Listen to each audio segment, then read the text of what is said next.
Hello दोस्तों, नमस्कार। आप सभी साथियों का हार्दिक स्वागत है आपके अपने यूट्यूब चैनल नैतिक एजुकेशन में। साथियों, रेलवे भर्ती से जुड़ी हुई एक बहुत बड़ी अपडेट निकल के सामने आ रही है। आप सभी को पता होगा, रेलवे भर्ती बोर्ड द्वारा 5,810 एनटीपीसी के पदों पर भर्ती की जा रही है। तो अब हम इस वीडियो के माध्यम से ये समझेंगे कि इन सभी पदों की क्या एलिजिबिलिटी है, इसका किस तरीके का सिलेबस है एवं इसकी चयन प्रक्रिया को पूरी तरीके से समझने की कोशिश करेंगे। तो बढ़ते हैं दोस्तों अपने वीडियो में आगे। तो दोस्तों, ये देख पा रहे हैं आप, ये है रेलवे एनटीपीसी का official notification, detailed centralised employment notification CN 6/2025। इस पूरी नोटिफिकेशन को यहाँ पर समझने की कोशिश करेंगे, पूरा विश्लेषण करेंगे। देख पा रहे हैं आप, recruitment for the various post of non technical popular categories, यानी एनटीपीसी की बात यहाँ पर हो रही है। एनटीपीसी की जो पूरी रिक्रूटमेंट्स हैं वो आपको यहाँ पे यहाँ पे पेज बाय डिटेल यहाँ पे दिया गया है। ये पूरा आपका 58 पेज का नोटिफिकेशन है, आप देख पा रहे हैं। इसमें सबसे पहले यहाँ पे देखते हैं इम्पोर्टेंट डेट्स जो आपकी दी हुई हैं। Date of indicative notice and employment news 4/10/2025 को जो शॉर्ट नोटिफिकेशन इसका आया हुआ था। और यहाँ पर opening date of online application ये 21/10 से स्टार्ट हो चुके हैं ऑनलाइन। और इसके बाद आगे आप देख पा रहे हैं क्लोजिंग डेट 20/11/2025, यानी लगभग एक माह का समय यहाँ पे आपको मिल रहा है ऑनलाइन करने के लिए। ये फीस कब तक आप जमा कर सकते हैं, इस तरह से ये दिया गया है। और आगे बढ़ते हैं यहाँ पर दोस्तों, ये यहाँ पे जो पोस्ट दी गई हैं पोस्टों को देखते हैं। चीफ कॉमर्शियल कम टिकट सुपरवाइज़र, ये 35,400 ग्रेड पे वाली जो आपकी जॉब है। 35,400 ये इनिशियल पे रहता है, 6th पे कमीशन के हिसाब से उसकी आपकी जॉब है। इसकी जो टोटल वैकेंसीज हैं 161 वैकेंसीज हैं। इसके बाद स्टेशन मास्टर की आपकी 615 वैकेंसीज हैं। लेवल 6 की ये भी आपकी जॉब है, आपकी 35,400 इनिशियल पे रहता है आपका। और आगे बढ़ते हैं, जो गुड्स ट्रेन मैनेजर, यानी जिसे गुड्स गार्ड भी कहा जाता है, अब इसका नाम गुड्स ट्रेन मैनेजर हो चुका है। ये आपकी सबसे ज़्यादा वैकेंसी है, 3,416 वैकेंसी गुड्स गार्ड की यहाँ पर हैं। इसके बाद आपकी जूनियर अकाउंट्स असिस्टेंट कम टाइपिस्ट की वैकेंसी 921 वैकेंसी यहाँ पर हैं। 638 वैकेंसी आपकी सीनियर क्लर्क कम टाइपिस्ट की 638 वैकेंसी हैं। और इसके बाद ट्रैफिक असिस्टेंट्स की आपकी जो वैकेंसी हैं वो 59 वैकेंसी हैं। इस प्रकार से कुल मिलाकर ग्रेजुएट लेवल की अगर वैकेंसीज की बात की जाए तो वो हो जाती हैं आपकी 5,810 वैकेंसीज। और आगे बढ़ते हैं यहाँ पर, ये इम्पोर्टेंट इंस्ट्रक्शंस जो आपको पढ़ना ज़रूरी है। जनरल इंस्ट्रक्शंस यहाँ पे दिए गए हैं जो सामान्य तौर पर रहते हैं। और आगे बढ़ते हैं, इम्पोर्टेंट चीज़ों को देखते हुए ये यहाँ पर मेडिकल फिटनेस जो आपकी होना चाहिए हर पोस्ट के हिसाब से ये वेरी करती है। तो यहाँ पर मेडिकल स्टैंडर्ड आपका दिया गया है। ये यहाँ पर नेशनलिटी या सिटीजनशिप से संबंधित यहाँ पर क्राइटेरिया दिया गया है। और ये date of birth, age limit. और आगे बढ़ते यहाँ पर अगर बात की जाए एज लिमिट की, तो एज लिमिट का जो क्राइटेरिया रहता है आपका वो समझ लेते हैं। 18 से 33 ये जनरल कैटेगरी से अगर आप बिलोंग करते हैं तो आप फॉर्म भर सकते हैं। फिर इसके बाद अलग अलग कैटेगरीज के लिए अलग अलग रिलैक्सेशन मिलता है यहाँ पर, वो आपको यहाँ पर प्रदर्शित हो रहा है। SC ST वाली के लिए 5 वर्ष का रिलैक्सेशन है अगर आप ST से बिलोंग करते हैं, या SC से OBC से अगर आप बिलोंग करते हैं तो 3 साल का रिलैक्सेशन आपको मिलता है। एक्स सर्विसमैन, इसी प्रकार से आपका रिलैक्सेशन यहाँ पर दिया गया है। और आगे बढ़ेंगे, इसमें इम्पोर्टेंट ये यहाँ पे मेट्रिकुलेशन के हिसाब से होना चाहिए आपका पूरा, जो भी आप डिटेल भरेंगे, आप जितना भी ऑनलाइन एप्लीकेशन में डिटेल भरेंगे वो आपको मेट्रिकुलेशन से भरना है, यानी 10वीं की अंक सूची के अनुसार भरना है। डेट ऑफ बर्थ वगैरह सब उसी से आपका कैलकुलेट होगा। और एजुकेशनल क्वालिफ़िकेशन की बात की जाए तो यहाँ पर एजुकेशनल क्वालिफ़िकेशन पोस्ट वाइज अलग अलग दी गई है, तो वो आपको देखनी पड़ेगी, एनेक्सर देखनी पड़ेगी। एनेक्स्चर ए।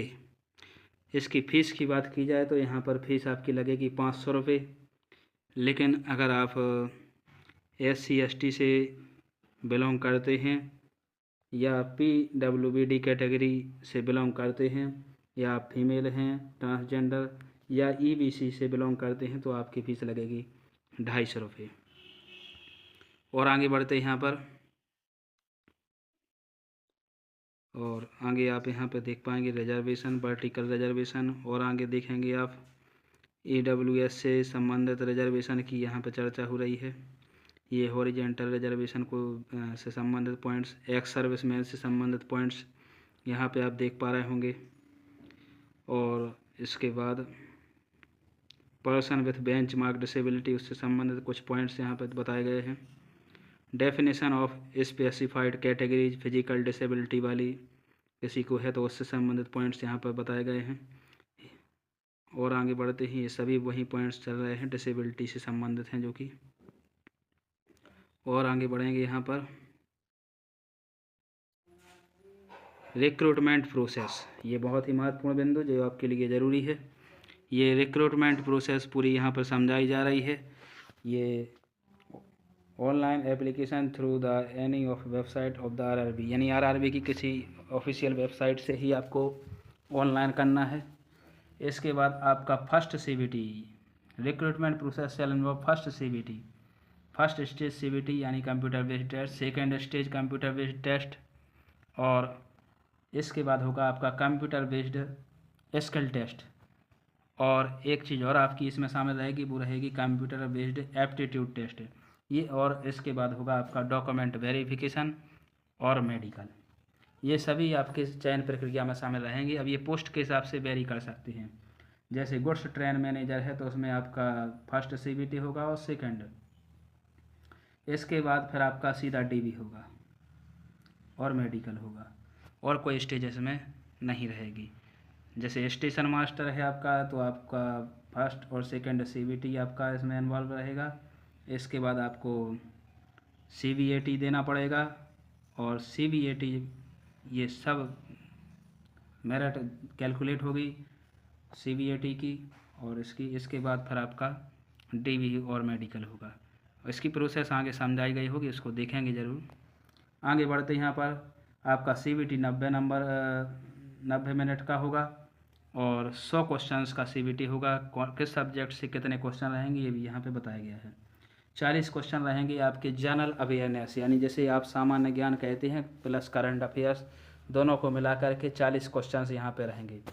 मैथ के क्वेश्चन आपके 30 रहेंगे, और 30 क्वेश्चन आपके रीजनिंग के रहेंगे। कुल मिला के 100 क्वेश्चन 100 नंबर 90 मिनट मिलेंगे, यानी 1.5 घंटे का ये पूरा पेपर होगा। यहाँ पे सिलेबस भी समझाया गया है। सिलेबस, मैथ का सिलेबस अलग है, जनरल इंटेलिजेंस और रीजनिंग का अलग है, और जनरल अवेयरनेस का अलग है। सिलेबस को भी देख लेते हैं यहाँ पर। मैथमेटिक्स में नंबर सिस्टम आएगा, संख्या पद्धति, डेसिमल, दशमलव, फ्रैक्शंस यानी भिन्न, LCM और SCF यानी समासा की बात हो रही है, रेशियो एंड प्रोपोर्शन अनुपात समानुपात, और परसेंटेज यानी प्रतिशतता की बात यहाँ पे हो रही है, मेंसुरेशन यानी क्षेत्रमिति की बात हो रही है, टाइम एंड वर्क के क्वेश्चन आपके रहेंगे, एंड टाइम एंड डिस्टेंस यानी समय और दूरी के क्वेश्चन रहेंगे, सिंपल एंड कंपाउंड इंटरेस्ट रहेगा आपका, यानी साधारण और चक्रवृद्धि ब्याज, प्रॉफिट एंड लॉस के क्वेश्चन रहेंगे, एलिमेंट्री अलजेब्रा रहेगी यानी बीजगणित, प्रारंभिक बीजगणित के क्वेश्चन भी आपके रहेंगे। इसके बाद है जियोमेट्री और ट्रिग्नोमेट्री, यानी जो आपका ज्यामिति और आपकी ट्रिग्नोमेट्री यानी त्रिकोणमिति होती है उससे संबंधित क्वेश्चंस रहेंगे। एलिमेंट्री स्टैटिक्स यानी सामान्य रूप से सांख्यिकी के क्वेश्चन रहेंगे, जो कि आपने माध्यिका, बहुलक और माध्य से संबंधित आपके होते हैं, वो आपको करने होंगे। और इसके बाद आती है रीजनिंग। तो रीजनिंग में आपका भी टॉपिक दिए गए हैं। यहाँ पे एनालॉजी है, कंप्लीशन ऑफ नंबर है, अल्फ़ाबेटिक यानी नंबर सीरीज, और जो अल्फ़ाबेट वाली सीरीज हो जाती है वो पूरी करने आएगी। एनालॉजी यानी समरूपता से संबंधित प्रश्न, कोडिंग डिकोडिंग से संबंधित प्रश्न, मैथमेटिकल ऑपरेशन यानी बोर्ड मास वगैरह से संबंधित क्वेश्चन, सिमिलरिटी समानता और डिफरेंस से संबंधित, अंतर से संबंधित, रिलेशनशिप यानी रिश्ते नाते से संबंधित क्वेश्चन, और एनालिटिकल रीजनिंग यानी आपकी जो विशेष प्रकार की एक कुछ कोडिंग डिकोडिंग से संबंधित रहते हैं। और सिलोगिज्म उसे वेन डायग्राम, जम्बलिंग यानी जो सीरीज बनती है, पजल, कई प्रकार की पजल्स होती हैं, वो सभी आपको पढ़नी पड़ेंगी यहाँ पर। डाटा सफिशिएंस से संबंधित और स्टेट कंक्लूजन से संबंधित स्टेटमेंट और कंक्लूजन दिए रहेंगे, उनके आधार पे आपको निष्कर्ष निकालना होगा। Statement, courses of action, decision making से संबंधित, मैप से संबंधित और इंटरप्रिटेशन ऑफ ग्राफ भी कई प्रकार के रहेंगे, उनसे संबंधित क्वेश्चन यहाँ पे रहेंगे। अब बात करते हैं जनरल अवेयरनेस, जो कि आपका सबसे ज़्यादा नंबर का रहने वाला है। तो current events of national and international importance, राष्ट्रीय और अंतर्राष्ट्रीय स्तर की जो घटनाएं हैं, तत्कालीन घटनाएं, चाहे वो गेम से मतलब रिलेटेड हों, चाहे स्पोर्ट्स से, वो सभी आपकी उसमें रहेंगी। इसके साथ साथ art and culture of India, Bharat की कला और संस्कृति से संबंधित क्वेश्चंस आपको पूरे यहाँ पे समझने होंगे, इसको समझना होगा यहाँ पर। इंडियन लिटरेचर, भारतीय साहित्य से संबंधित यानी भारतीय साहित्यकारों की रचनाएं पूरी आपको पढ़ने होंगे और साहित्यकारों के बारे में। Monuments and places of India, Bharat के जो भी प्रमुख स्थान हैं और स्मारक हैं, उन सभी की बात यहाँ पे हो रही है। इसके बाद general science and life science यानी सामान्य विज्ञान, प्राणी विज्ञान की बात हो रही है। 10th स्टैंडर्ड यहाँ पे लिखा है, 10th CBSE इस तरह की रहेगी आपकी ये सब चीज़ें। और यहाँ पे history end of India and freedom struggle, ये भारत का इतिहास और जो स्वतंत्रता आंदोलन हुआ है उससे संबंधित चीज़ें आपकी यहाँ पे रहने वाली हैं। Physical and social and economic geography of India, तो भारत की जो जियोग्राफी है वो आपको भौतिक, सामाजिक और आर्थिक रूप से पूरी जियोग्राफी को समझना होगा भारत की। ये यहाँ पे इससे संबंधित क्वेश्चंस रहेंगे। Indian polity and governance of constitution and political system, तो भारतीय राजनीति, संविधान और जो राजनीतिक व्यवस्था है उसको आपको समझना होगा यहाँ पर, उससे संबंधित क्वेश्चंस पूछे जाएंगे। और इसके बाद general scientific and technological development including space and nuclear programme of UN and other important world organisation, तो ये यहाँ पर जो विज्ञान और तकनीकी से संबंधित चीज़ें हैं, चाहे वो अंतरिक्ष से संबंधित हो, वो सभी। इसके साथ साथ जो यूनाइटेड नेशंस है और भी यूनाइटेड नेशंस के जो ऑर्गेनाइजेशन है वैश्विक स्तर के, उन सभी को आपको यहाँ पर समझना होगा, उससे संबंधित क्वेश्चंस आपके शामिल रहेंगे। एनवायरनमेंट यानी पर्यावरण के जो मुद्दे हैं, कंसर्निंग इंडिया, विशेष रूप से इंडिया से संबंधित, वर्ल्ड एट लार्ज और संसार से विस्तृत रूप से जो संबंधित हैं।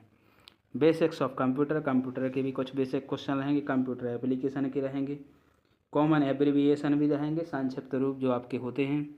इसके बाद transport system in India, India का ट्रांसपोर्ट सिस्टम किस प्रकार से परिवहन होता है उसको समझते हुए। और इंडियन इकोनॉमी, भारतीय अर्थव्यवस्था से संबंधित प्रश्न। Famous personalities of India, Bharat की प्रमुख और विश्व की प्रमुख व्यक्तित्व। फ्लैगशिप गवर्नमेंट प्रोग्राम्स यानी गवर्नमेंट के जो प्रोग्राम हैं विशेष रूप से कुछ वो। And flora and fauna of India, Bharat की जो वनस्पति है, फ्लोरा एंड फौना का तात्पर्य है वनस्पति और जंतु जगत है, उससे संबंधित आपको महत्वपूर्ण बिंदु हैं, उनको आपको समझना होगा। Important government and public sector organisation, और अलग अलग स्तर के जो गवर्नमेंट सेक्टर के ऑर्गेनाइजेशन हैं उनको समझना होगा। ये आपका पहले स्टेज का जो टेस्ट होगा, आपका जो एक प्रकार से आप कह सकते हो CBT 1 जो आपका है, प्री टेस्ट जो हो रहा है, उसका ये पूरा सिलेबस यहाँ पे आपने समझा। ये आपका प्री का था। अब आप जब इसे क्वालिफाई कर लोगे, कट ऑफ बनेगी, उस कट ऑफ में अगर आप आ जाते हो तो आपको सेकंड CBT में शामिल होने का मौका यहाँ पर मिलेगा। सेकंड CBT का सिलेबस किस प्रकार से होगा, सेकंड CBT में कितने गुना बच्चों को लिया जाएगा, तो यहाँ पे दिया गया है। Total number of candidate to be short listed shall be 15 times of the community wise vacancies of the post, यानी हर पोस्ट का 15 गुना लिया जाएगा कैंडिडेट्स को, और उन लोगों को CBT 2 देने का मौका यहाँ पर मिलेगा। तो CBT 2 कितने मार्क्स का होगा, यहाँ पे देख पा रहे हैं 120 क्वेश्चन रहेंगे, 120 नंबर के रहेंगे। 90 मिनट का ही समय रहेगा। अब यहाँ पर थोड़ी सी चीज़ें बदलने वाली हैं। 50 नंबर की जनरल अवेयरनेस हो जाएगी जो आपके 40 की हुआ करती थी। मैथ का भी वेटेज यहाँ पर 35 नंबर का हो जाएगा और आपका रीजनिंग का लेवल भी, रीजनिंग का आपका 35 नंबर का हो जाएगा। 35 क्वेश्चन 35 नंबर के यहाँ पर रहेंगे। एक बार फिर से मैथमेटिक्स का सिलेबस की बात की जाए तो सिलेबस यहाँ पर बिल्कुल सेम है। मुझे ज़्यादा कोई अंतर यहाँ पर नहीं दिख रहा है। इसी प्रकार से जनरल इंटेलिजेंस का सिलेबस भी लगभग सेम है। ज़्यादा कोई डिफरेंस यहाँ पे दिखाई नहीं दे रहा है। जनरल अवेयरनेस की बात की जाए तो कोई अंतर नहीं है। सिलेबस लगभग सेम ही है, लेवल में अंतर आपका देखने को आपको मिलेगा। और यहाँ पे करंट अफेयर्स का विशेष रोल होने वाला है। करंट अफेयर्स को आपको बहुत बारीकी से आपको पढ़ना होगा। करंट अफेयर्स का विशेष रोल लेने वाला है। वे यहाँ पे देखिए, आप देख पा रहे होंगे कितनी स्टेज रहेंगी किस पोस्ट के लिए।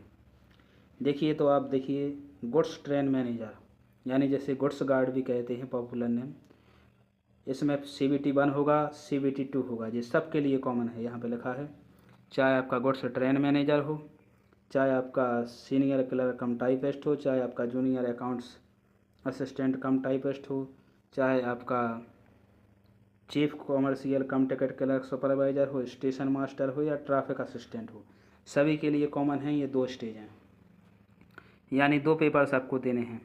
इसके बाद आप देखें गुड्स ट्रेन मैनेजर की जो पोस्ट है उसमें 2 पेपर ही होंगे। दूसरे पेपर के आधार पर आपका सिलेक्शन हो जाएगा। फिर आपको डायरेक्ट DB और मेडिकल की प्रोसेस के लिए यहाँ पर बुलाया जाएगा और कोई प्रोसेस यहाँ पर इसकी नहीं बचती है। आपकी जो मुख्य प्रोसेस बचती है दोनों पेपर होने के बाद, जब आप सेकंड CBT देंगे, अगर आप शॉर्ट लिस्ट हो जाते हैं, मेरिट में आ जाते हैं, तो आपको मेडिकल और DB से होकर के ही गुजरना है। ये गुड्स ट्रेन मैनेजर की बात हो रही है, गुड्स गार्ड की। और अगर बात की जाए सीनियर क्लर्क कम टाइपिस्ट की, तो यहाँ पे एक स्टेज का और रहेगा आपका। एक स्टेज रहेगी आपकी computer based typing skill test, यानी आपकी टाइपिंग की पोस्ट है इसलिए आपका टाइपिंग टेस्ट होगा। इसी प्रकार से तीसरी पोस्ट भी आपकी टाइपिंग वाली है, इसमें भी आपका टाइपिंग टेस्ट होगा। चौथी पोस्ट की अगर बात की जाए तो ये आपकी है चीफ कॉमर्शियल कम टिकट सुपरवाइज़र। तो यहाँ पे आपका कोई भी टेस्ट नहीं होगा। इसमें भी बिल्कुल गुड्स गार्ड की तरह 2 पेपर ही रहेंगे, फर्स्ट CBT और सेकंड CBT।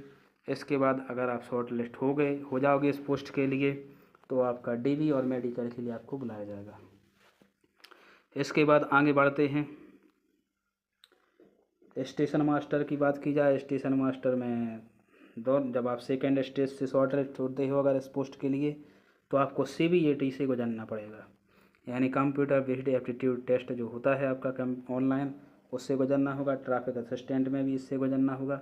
तो यहाँ पे आपने देखा कि 2 पोस्टें आपकी गुड्स ट्रेन मैनेजर और चीफ कॉमर्शियल कम टिकट सुपरवाइज़र, इनकी 2 स्टेज हैं। बाकी जितने भी पोस्टें हैं उन सब में 3 स्टेज यहाँ पे हैं। Document verification and empanelment. तो ये डॉक्यूमेंट वेरिफिकेशन की बात यहाँ पे की जा रही है। डॉक्यूमेंट वेरिफिकेशन में जो बुलाया जाता है उस हिसाब से, तो ये बात की प्रोसेस है जो आपको इससे गुजरना होगा। और इसके बाद और आगे बढ़ते हैं, अगर कोई इम्पोर्टेंट इंस्ट्रक्शन होगा तो उसे भी देखते हैं। यहाँ पे RRBs दी गई हैं जो कि ऑफिशियल वेबसाइट हैं आपकी, इन्हीं से आपको ऑनलाइन करना है। इन्हीं पे आपको अपडेट्स मिलती रहेंगी किसी तरह की। ये मॉडिफिकेशन से संबंधित है आपके, यहाँ पे आप देख पा रहे हैं ये मॉडिफिकेशन, यानी आपकी अगर कोई त्रुटि हो जाती है एप्लीकेशन में तो आप उसका मॉडिफिकेशन करवा सकते हैं। किन किन चीज़ों में हो सकता है ये भी यहाँ पे मेंशन किया गया है। और ये verification of original documents and format of certificate कौन कौन से आपको चाहिए, इनके लिए अलग से चर्चा करेंगे एक वीडियो में। और आगे बढ़ते हैं। यहाँ पे आप लगातार देख पा रहे हो, और ये यहाँ पर इन्होंने क्वालिफ़िकेशन और मेडिकल स्टैंडर्ड सब चीज़ें मेंशन की हैं, किस पोस्ट के लिए क्या चाहिए। और इनिशियल पे भी यहाँ पे समझाया गया है किस पोस्ट का कितना रहेगा। और सभी पोस्ट में डिग्री आपको ज़रूरत है, यानी बीए या बीएससी बीकॉम आपकी जो भी डिग्री है, डिग्री ज़रूरी है सभी पोस्ट के लिए, क्योंकि ये ग्रेजुएट लेवल वाली पोस्टें हैं, सब में कंपलसरी है। और आगे बढ़ते हैं। यहाँ पर वैकेंसीज का डिटेल यहाँ पे दिया गया है, किस पोस्ट की कितनी वैकेंसीज कहाँ से हैं, किस आरआरबी में हैं। चंडीगढ़, गोरखपुर, भोपाल, बेंगलोर, अजमेर, अहमदाबाद। और इसके बाद ये अलग अलग आरआरबी में जो पोस्ट हैं वो यहाँ पे दिखाई गई हैं। मुंबई, मुजफ्फरपुर, तो ये भी आप देख सकते हैं ऑफिशियल नोटिफिकेशन डाउनलोड करके। प्रयागराज, रांची, सिकंदराबाद, सिलीगुड़ी और तिरुवनंतपुरम। और ये आपके सर्टिफिकेट्स हैं SC ST कैंडिडेट्स के लिए। इसके बाद OBC NCL कैंडिडेट्स यानी नॉन क्रीमी लेयर के लिए जो चाहिए है इस फॉर्मेट में। सर्टिफिकेट्स पर भी एक वीडियो में विस्तृत रूप से चर्चा की जाएगी। अभी सर्टिफिकेट्स की आवश्यकता नहीं पड़ती है आपको आवेदन के दौरान, लेकिन आपको ये सब तैयार करवाने पड़ेंगे आगे की प्रक्रिया के लिए। तो निश्चित रूप से ये वीडियो आपके लिए काफ़ी हेल्पफुल रहा होगा दोस्तों।